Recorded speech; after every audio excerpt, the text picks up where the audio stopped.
Assalamualaikum warahmatullahi wabarakatuh. Baik, perkenalkan terlebih dahulu, saya Andi Puspita Nurung, selaku host pada podcast pagi hari ini. Hai Sobat Angkutan, dimanapun kalian berada, gimana nih kabarnya? Semoga kita selalu sehat selalu dan selalu diberikan perlindungan dimanapun kita berada. Oh ya, masa pandemi seperti ini kita itu masih banyak sekali mendengar isu-isu terkini terkait dengan kasus COVID seperti itu ya. Nah, semoga kita selalu diberikan kesehatan dan tak lupa kita juga selalu mematuhi protokol kesehatan dimanapun kita berada sehingga kita bisa membantu untuk meminimalisir terhadap kasus COVID yang masih tersebar di mana-mana. Sekarang ini HMPS Akuntansi Syariah UIN Raden Mas Said Surakarta sedang mengadakan podcast tentang Bincang Angkutan dengan tema kenapa sih kita itu harus memilih akuntansi syariah gitu. Dan harapannya acara kita pada pagi hari ini itu bisa memberikan manfaat bagi mahasiswa baru, terutama bagi mereka yang sedang menempuh pendidikan khususnya di bidang akuntansi syariah. Nah, pada podcast pagi hari ini kita juga mendatangkan narasumber yang sangat luar biasa. Beliau bernama Ibu Indriani Puspitosari, SEMSI Akal. Beliau ini merupakan salah satu dosen akuntansi syariah di Fakultas Ekonomi dan Bisnis Islam di UIN Raden Mas Said Surakarta. Halo Ibu Indri, gimana kabarnya? Assalamualaikum, alhamdulillah sehat. Suara saya masuk ya? Kalau boleh tahu nih Bu, Ibu bisa sharing-sharing terkait aktivitas Ibu selama pandemi di rumah saja gitu. Rebahan, terus ngajar, rebahan lagi, ngajar lagi. Mungkin seperti itu ya kegiatannya. Lebih banyak rebahannya gitu. Menghabiskan waktu di rumah ya Bu ya? Nggak ada kegiatan di luar selain di rumah gitu ya Bu? Kebetulan memang membatasi kegiatan di luar rumah ya buat jaga-jaga juga sih karena ada keluarga yang memang harus dijaga gitu ya, punya orang tua yang sudah lanjut usia itu kan. Ya lagian juga kayaknya memang kalau kata anak saya itu orangnya mageran gitu, jadi memang lebih suka di rumah sih daripada bepergian. Jadi Ibu lebih senang menghabiskan waktu di rumah aja gitu ya Bu ya? Iya, insya Allah rebahan produktif Mbak, biarpun selama pandemi ini belum ngeluarin artikel satupun. Baik Bu, untuk mempersingkat waktu, mungkin kita bisa langsung ke acara inti ya Bu untuk sesi tanya jawabnya. Jadi untuk pertanyaan yang pertama itu, apa sih first impression Ibu ketika mendengar akuntansi syariah? Mungkin Ibu bisa memberikan tanggapannya. First impression akuntansi syariah, oke. Jadi kalau saya itu kenal akuntansi syariah itu dari zaman ketika saya S1 gitu kan. Cuma saat itu S1 saya itu di Universitas Jenderal Sudirman itu menjadikan akuntansi syariah sebagai mata kuliah pilihan.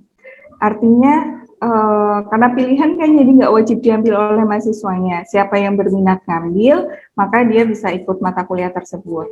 Nah, ketika saya melihat ada pilihan akuntansi syariah, dalam bayangan saya bahwa akuntansi syariah ini, ini akuntansi yang menjadikan hukum Islam sebagai landasannya. Itu sih yang saat itu dalam pemikiran saya, sekitar tahun 2004 mungkin saat itu. Kalau secara luasnya berarti itu menurut sesuai dengan syariah Islam gitu ya Bu? Iya, jadi akuntansi tapi basicnya pakai landasannya Islam. Itu yang dalam pemikiran saya saat itu. Cuma ya mungkin saat itu karena itu pertama kali ditawarkan itu ketika saya pertama ngambil itu, jadinya pada saat itu untuk mata kuliah akuntansi syariah lebih banyak ke filosofinya. Kalau di sini kan selain filosofi kan juga ada teknis-teknis pencatatannya ya. Kalau saya dulu hanya kenal sebatas filosofinya, tapi jangan ditanya ya Mbak, soalnya tahun 2004, sekarang udah 2021, artinya sudah 17 tahun berlalu. Jadi akuntansi syariah yang dulu dulu sama sekarang itu bisa dikatakan berbeda ya Bu? Oh, sama gitu. Untuk landasannya sebenarnya kan sama. Cuma dulu dosen saya ngasihnya hanya filosofinya aja, Oh, nggak langsung ke teknis gitu loh. jadi terkait Hanya dengan materi yang disampaikan mungkin seperti itu ya Bu? ya materinya kalau dulu hanya sebatas kalau saya ya maksudnya kan setiap universitas itu mungkin punya RPS sendiri untuk mata Iya. kuliah tersebut. Nah, kebetulan saya itu dulu di 2004 itu sebagai proyek coba-coba atau mungkin sebagai perdana di Unsud itu untuk mata kuliah akuntansi syariah. Jadi mungkin saat itu silabusnya belum terlalu matang, mungkin seperti itu. Jadi saat itu saya hanya mempelajari akuntansi syariah sebatas di filosofinya saja, seperti itu. Baik, Bu. Untuk pertanyaan yang selanjutnya nih Bu, mungkin Ibu bisa memberikan gambaran terhadap mahasiswa baru terkait dengan bahwa akuntansi syariah itu kita hanya menghitung uang tanpa ada bentuknya gitu. Jadi lebih menghitung terhadap uang bayangan seperti itu Bu. Ya, memang sih kalau kita ngelihat selama ini kan ya memang kita cuma ngitung duit mau sampai ratusan juta, ratusan miliar atau triliunan sampai ibaratnya kita nyebut angkanya aja sampai bingung gitu ya. Itu ya memang kayaknya nggak ada duitnya gitu kan. Tapi ya mau gimana? Perlu kita sadari bahwa profesi akuntan ini kan profesi pencatatan. Tapi kan memang punya manfaat luar biasa gitu kan. Stakeholder itu pemangku kepentingan itu kan sangat tergantung dengan informasi yang kita sampaikan. Jadi nggak usah mikir bahwa kita nyatet duit bukan uangnya, duit fiktif atau apa, tetapi bahwa kita kita akan memberikan manfaat yang lebih besar dari sekedar kegiatan kita mencatat gitu kan. Tetapi di situ kita bisa memberikan informasi kepada pihak lain, sesuatu yang bisa membuat manfaat, bahwa mereka bisa mengambil keputusan bisnis, itu kan berdasarkan kegiatan yang kita lakukan, seperti itu. Ya, ibaratnya kayak malaikat rokib atid gitu ya, hitung amalnya kita. Nah, itu mungkin akuntan kalau di ibaratkan seperti itu. Kalau Rakib Atid ngitung amal, kalau kita ngitung debit kredit kayak gitu. Iya, Mungkin kebanyakan seperti itu. mahasiswa itu lebih sulit gitu Bu untuk memahami. Terkadang juga hasilnya tidak sesuai dengan perhitungan gitu, sehingga mereka untuk mengerjakan itu harus mengulang dari awal gitu Bu. Karena kan akuntansi dalam perhitungan itu kan saling berkaitan hasilnya itu ya Bu. Ya, kan itu memang seninya kan. Kita dari awal bikin jurnal gitu kan. Itu kan makin kesini begitu mendekati neraca saldo gitu kan. Itu kan langsung berasa deg-degannya nambah kan. Balance nggak, balance nggak, balance nggak gitu kan. Begitu balance kita leganya luar biasa kan. Tapi kalau nggak balance kita jadi penasaran atau mungkin malah jadi demotivasi lagi buat ngitung dari awal. Iya, untuk menghitungnya itu lebih secara teliti lagi ya Bu ya. Iya, kan memang kalau akuntan itu kan ya memang dituntut ketelitiannya gitu kan, memang harus teliti. Itu seperti apalagi bukan duitnya gitu kan yang dihitungin. Jadi kan memang amanahnya makin besar lagi buat kita buat ngitung secara benar gitu. Mungkin apa sih alasan yang bisa menjadi pertimbangan bagi maba untuk memilih prodi akuntansi syariah? Mungkin dia bisa menjelaskannya. Oke, kalau menurut saya yang namanya ketika teman-teman milih akuntansi syariah gitu ya, itu punya keuntungan lebih gitu kan. Beda dengan teman-teman yang di akuntansi biasa. Belum tentu yang mengambil di akuntansi umum itu tahu kalau yang namanya bunga bank itu riba. Beda dengan anak akuntansi syariah, karena selain dapat ilmu akuntansi secara umum, dia juga dapat ilmu agamanya gitu kan. Jadi ibaratnya ada penyeimbangnya. Nah, macam saya dulu itu kan kuliahnya di akuntansi yang umum gitu kan. pada saat itu yang namanya bunga bank menurut saya sesuatu yang biasa gitu kan. Syukur-syukur aja saya ngambil pilihan akuntansi syariah. Kalau enggak saya makin tersesat gitu ya, nggak tahu kalau yang namanya bunga bank itu riba gitu kan. Nah, beruntung yang memang sudah masuk di akuntansi syariah, di prodi akuntansi syariah, gitu kan. Mereka kan mau nggak mau memang dibekali selain yang ilmu akuntansi secara umum, mereka juga dibekali dengan ilmu-ilmu agama yang menjelaskan tentang fikih muamalahnya.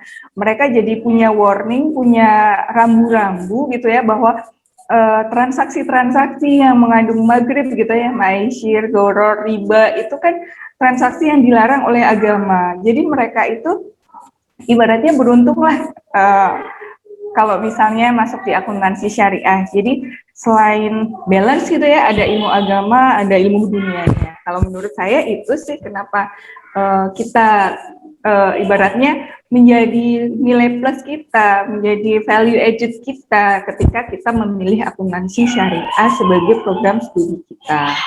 Menurut saya itu. Oh, jadi kita lebih terbawa ke suatu akuntansi yang jalannya itu lebih lurus gitu ya, Bu, dibandingkan dengan akuntansi yang biasa saja atau bisa dikatakan dengan akuntansi konvensional. Seperti itu ya, Bu? Ya, mungkin seperti itu. Kalau kita lihat itu sebenarnya itu akuntansi yang kita kenal itu yang konven ini kan sempat ada pergerakan yang namanya akuntansi kritis. Jadi kalau akuntansi kritis itu dia itu memprotes bahwa akuntansi ini sebenarnya adalah kepanjangan tangan dari kapitalisme gitu, karena mereka akan lebih banyak ibaratnya mereka itu bantuin kapitalis-kapitalis itu. Nah, coba kalau mereka kenal akuntansi syariah dari dulu, mungkin mereka nggak akan protes tentang akuntansi. Kalau menurut saya itu, karena kalau akuntansi yang konvensional kan memang lebih kapitalis ya, beda sama akuntansi syariah yang memang tujuannya tidak hanya untuk laba, tapi juga kemaslahatan seluruh umat. Ini seperti itu, Mbak.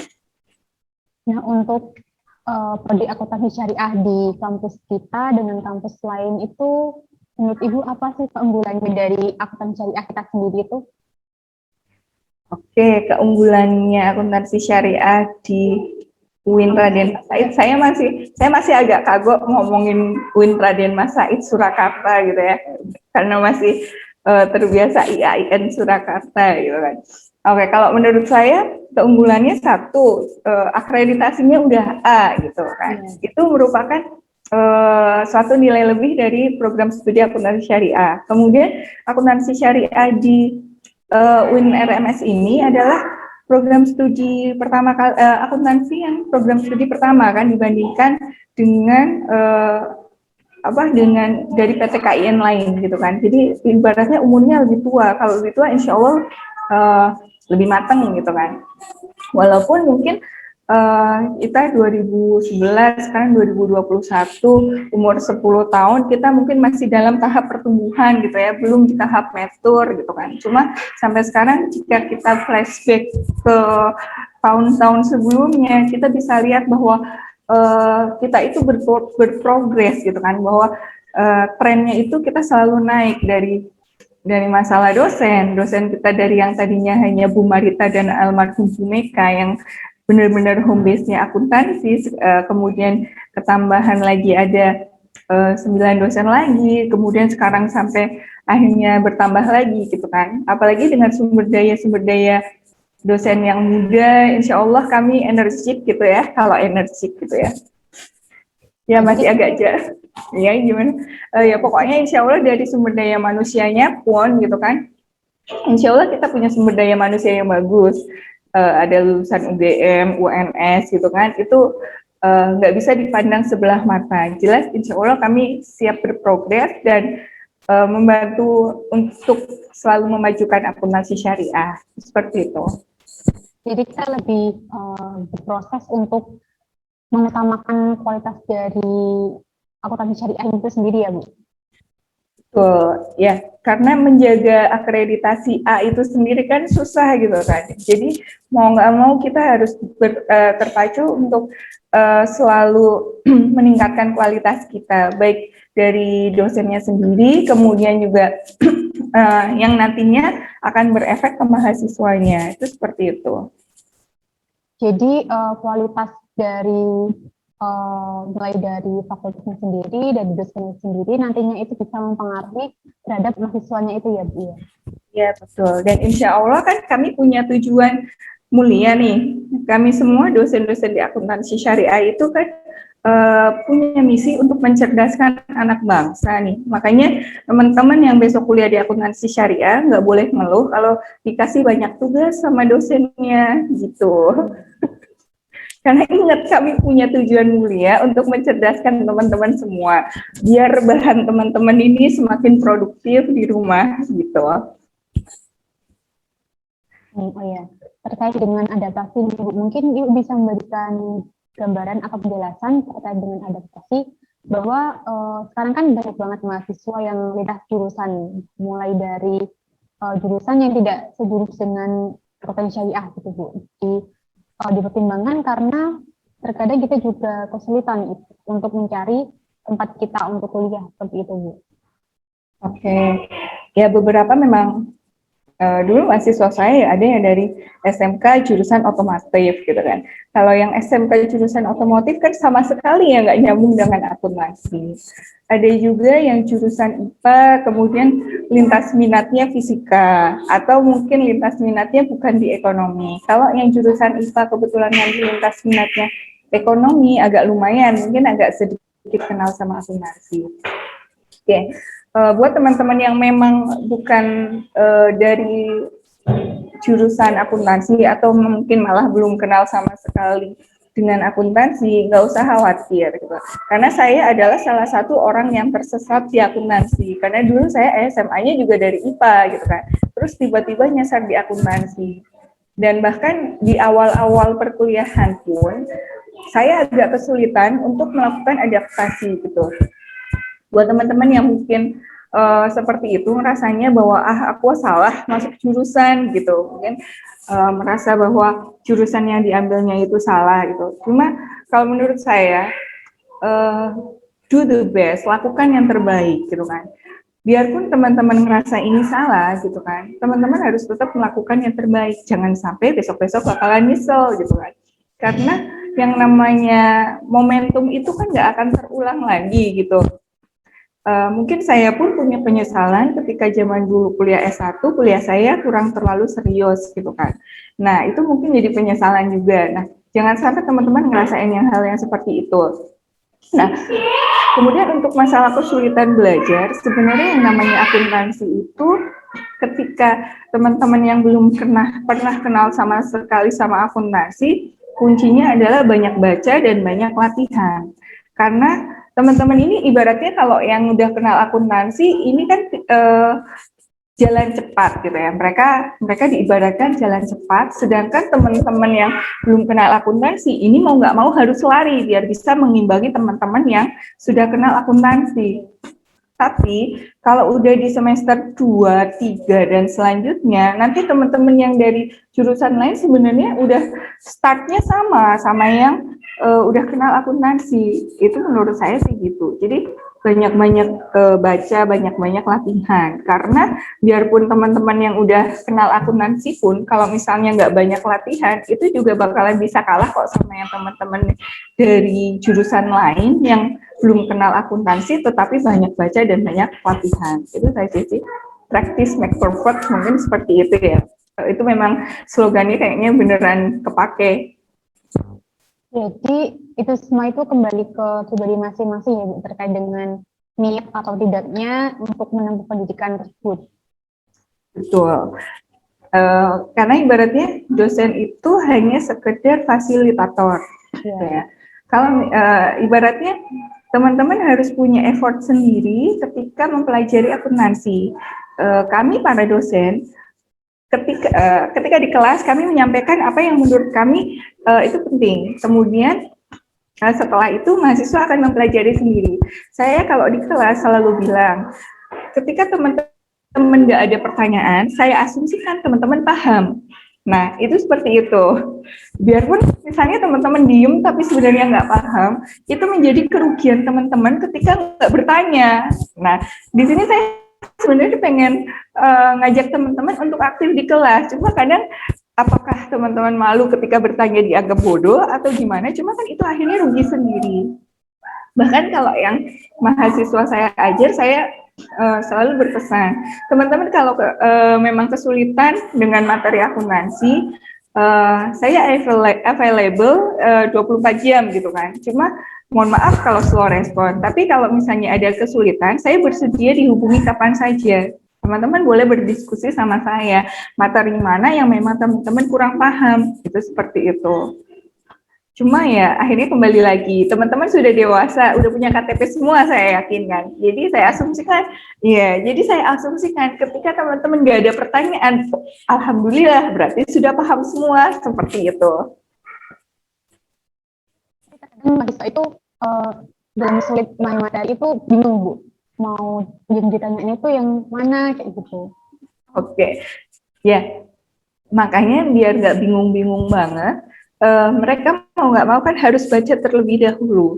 Kalau sudah baca sekali masih belum paham, tambahlah baca 2 kali, belum paham lagi baca 3 kali. Kalau sampai baca 3 kali masih belum paham juga, coba lari ke latihan soalnya.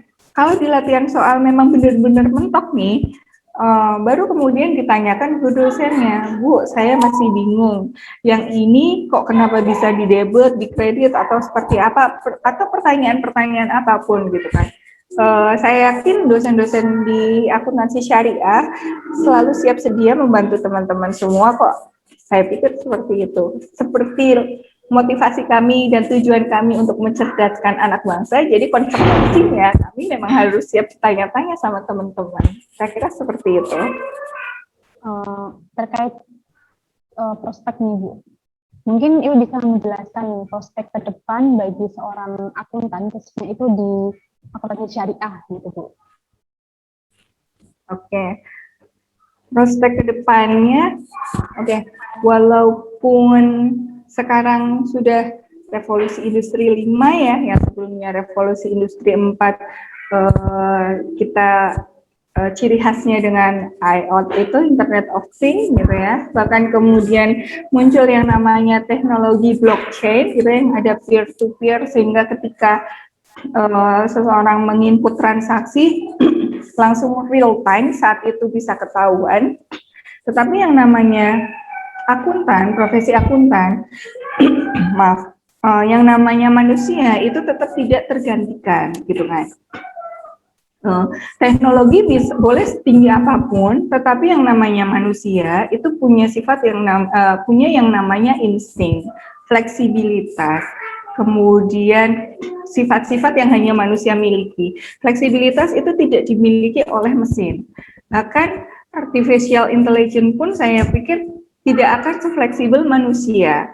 Apalagi insting, manusia kita dibekali dengan yang namanya insting. Nah, yang namanya akuntan, auditor, itu kan perlu insting juga, gitu kan. Jadi yang namanya, biarpun ada teknologi-teknologi blockchain, atau kemudian ada AI, yang namanya akuntan, itu di masa depan tetap memiliki prospek yang bagus, walaupun mungkin memang harus dilengkapi dengan kemampuan-kemampuan tambahan lainnya yang memang harus mengikuti perkembangan zaman. Nggak mungkin dong sekarang udah triple entry, kita masih ngotot di double entry. Misal seperti itu. Untuk tanggapan Ibu sendiri, kita sebagai mahasiswa syariah, tetapi dia itu bekerja di bank konvensional. Mungkin Ibu bisa memberikan tanggapannya terkait dengan hal itu? Waduh. Ini kayaknya nggak ada nih di kisi-kisi soal nggak ada di kisi-kisi. Ini di luar nih.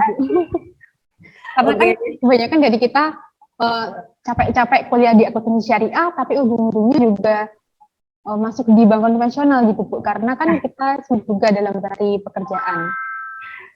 Itu yang saya kadang agak sedikit miris gitu ya. Lulusan FEBI gitu ya, FEBI pada umumnya gitu kan. kemudian kerjanya di entah itu bank konvensional, entah itu di leasing gitu kan. Gimana ya? Ya memang di satu sisi itu tuntutan hidup, tuntutan duniawinya seperti itu gitu ya. Tapi ya kalau saya sih agak miris sih, cuma akhirnya kan kembali lagi ke masing-masing pribadinya gitu kan. Jadi ya saya nggak mau menjudge siapa yang masuk di bank konvensional nggak boleh atau gimana. Oke, itu akhirnya kan jadi pilihan hidup masing-masing, itu seperti itu. Jadi kami para dosen di bangku kuliah hanya bisa memberikan ilmunya, bekal-bekal buat teman-teman, buat nanti ibaratnya bekal buat nanti teman-teman bisa survive di dunia gitu kan, bisa survive di dunia kerja dan lain. Kemudian masalah nanti teman-teman akhirnya terjebak di bank konvensional atau di leasing dan lain-lain, ya akhirnya menjadi pilihan hidup teman-teman gitu kan. Toh juga akhirnya kan yang konsekuensinya kan juga teman-teman yang harus jalani, itu seperti itu. Untuk terkait dengan kita kan sudah berubah dari YN Surakarta ke UIN Habibie Surakarta. Mungkin dari Ibu mempunyai harapan-harapan gitu untuk prodi kita akuntansi syariah. Oke, kalau harapan saya sih jelasnya bahwa prodi akuntansi syariah, terutama yang dari PTKIM, tidak dipandang sebelah mata lagi oleh teman-teman yang lulusan SMA atau oleh universitas yang lain yang di bawahnya Kemriting ya, Kemenristek Dikti gitu. Ya saya harus seperti itu sehingga kami bisa bersaing dengan universitas-universitas yang lainnya seperti itu. Harapan saya sih makin eksis gitu. Jadi kita lebih meningkatkan sesuai dengan perkembangan zaman gitu Bu. Untuk kita kan juga bersaing dengan kampus-kampus lain gitu kan ya Bu. Iya betul. Jadi kita lebih memiliki daya tawar yang lebih kuat gitu ya dengan bertransformasi menjadi UIN. Itu seperti itu harapan kami semuanya tentunya. Tetapi dari kampus kita sendiri juga selalu update terkait dengan canggihnya teknologi sekarang itu ya Bu ya. Insya Allah seperti itu. Bahkan dari fakultas pun memfasilitasi terkait dengan kerjasama ya. Tujuannya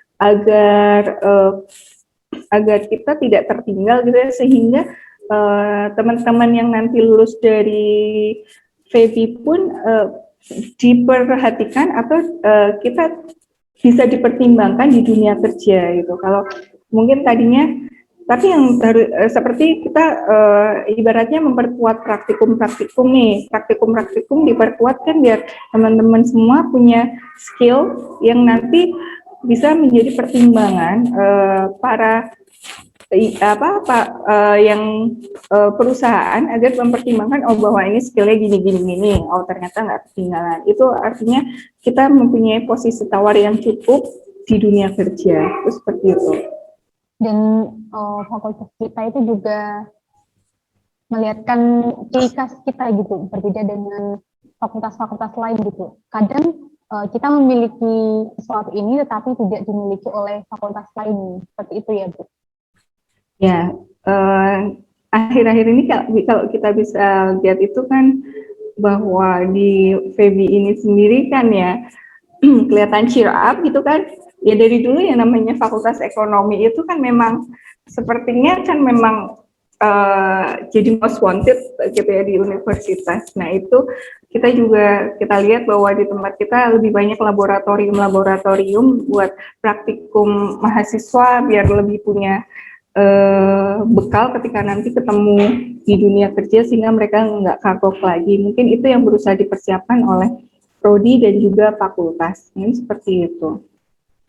Baik Bu, terima kasih. Nah, itu tadi pertanyaan sebagai penutup juga. Mungkin sebelum saya akhiri nih Bu, Ibu bisa mau menyampaikan terkait mahasiswa baru yang sedang menempuh di bidang akuntansi syariah ini? Pesan-pesan ya buat teman-teman mahasiswa baru. Oke, eh, apa ya? Ya kalau saya pikir sih ya, yang namanya saya agak bingung juga karena ini yang namanya posisi yang namanya kuliah dari jauh gitu ya, daring, apalagi yang teman-teman semester 3 juga belum pernah ketemu live sama dosennya ya, ketemu teman-teman kuliahnya aja belum gitu kan ya. Oke, kalau saya sih pesannya eh, lakukan yang terbaik, lakukan lakukan sesuatu yang dengan baik hari ini, jangan sampai teman-teman menyesal gitu kan ya, karena yang namanya seperti yang saya sampaikan sebelumnya bahwa momentum itu nggak akan pernah bisa diulang. Tetapi kalau teman-teman sudah melakukan sesuatu itu dengan baik, terbaik dari diri teman-teman, itu ibaratnya walaupun nanti kita gagal, kita tuh nggak akan pernah merasa oh harusnya saya gini, oh harus saya, kita nggak akan pernah ngerasa menyesal bahwa kita sudah pernah melakukan sesuatu yang terbaik. Itu kalau menurut saya gitu aja sih. Jadi sekarang masih baru masuk akuntansi syariah, apalagi buat teman-teman yang tadi katanya banyak yang belum kenal sama akuntansi gitu ya, nggak usah berkecil hati gitu kan. Saya termasuk seseorang yang tersesat di jalan yang benar gitu ya, dari IPA kemudian nyasar di akuntansi, tetapi dengan melakukan sesuatu yang terbaik, insya Allah usaha itu nggak akan mengkhianati hasilnya. Itu seperti itu. Dan semoga acara pada hari ini itu bisa memberikan wawasan juga dan manfaat juga bagi mahasiswa baru seperti apa yang telah Ibu sampaikan tadi, semoga bisa membantu informasi juga bagi mereka gitu Bu. Oke, amin, amin. Mungkin sebelum saya tutup kita bisa sesi foto bersama dulu Bu. Oke.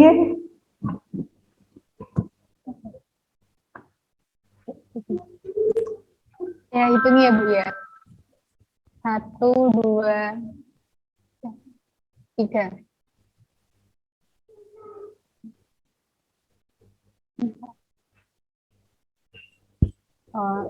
Sudah ya Bu ya. Ya, saya Anda Puspa ini selaku host bincang akuntansi pada pagi hari ini.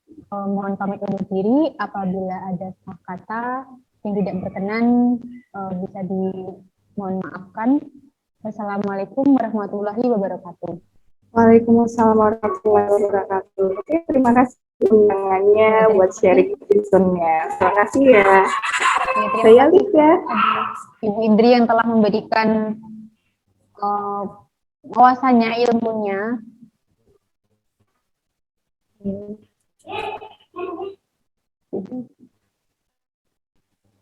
Jika Ibu Indri mempunyai kesibukan atau kepentingan, dipersilakan Bu jika Ibu ingin meninggalkan meet kita. Oke, makasih Mbak. Saya Alicia. Terima kasih. Assalamualaikum. Ya.